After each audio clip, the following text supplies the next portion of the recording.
J'ai invité les hommes politiques sur Twitch. Ouais. Et ça, je le ferai plus. Et donc, j'ai l'opportunité de recevoir François Hollande, Oui. un ancien président sur Twitch. Je me dis, waouh. Bon, là, c'est le journaliste qui parle. Je me dis, waouh, recevoir un ancien président de la République dans une chambre d'enfant, devant un petit PC, ça a de la gueule. Et puis je me dis, peut-être que ça va permettre de parler de politique différemment, parce que le chat va être là, l'homme politique va être confronté à des questions qu'il ne voit pas d'habitude, tu vois. Donc je fais ma petite tambouille et je me dis, ouais, c'est une super idée.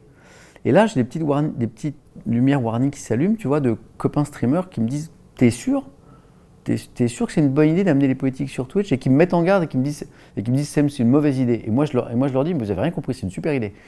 Donc Hollande vient, ça se passe bien parce qu'il n'est pas en responsabilité, c'est quelqu'un qui est assez souple en plus, il comprend très vite le truc, il met le chat dans sa poche, il se moque de McFly et Carlito qui venaient de sortir une chanson, je crois, je sais pas quoi, avec Emmanuel Macron. Ouais. Il se moque un peu d'eux, tout le monde rigole et tout.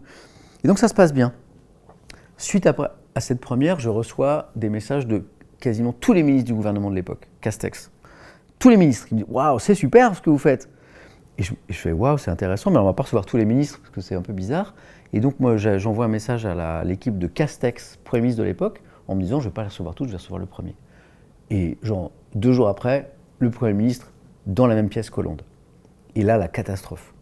C'est-à-dire que je me retrouve avec quelqu'un qui n'a pas compris ce qu'est Twitch et qui me dit, parce qu'au début, la première question qu'on lui pose, c'est « Mais qu'est-ce que vous venez faire sur Twitch ?»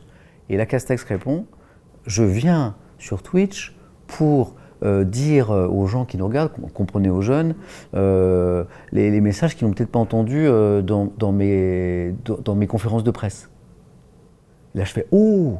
Et là, j'ai un gros warning qui s'allume en disant « Waouh !» Le mec n'a pas compris. En fait, il vient nous servir son truc habituel. Ouais. Juste, il pense... Et toi, tu as une courroie de transmission. Et voilà. Et là, je me dis « Waouh !»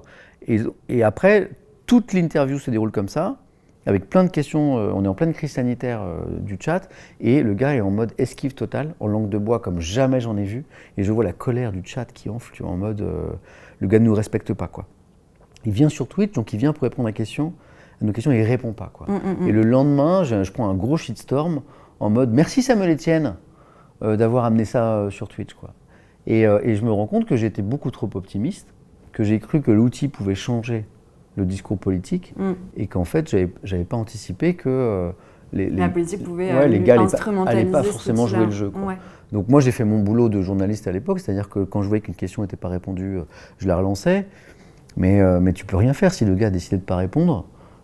On était même, parfois c'était langue de bois / limite mensonge. Il y a des sujets où on était sur du mensonge, quoi.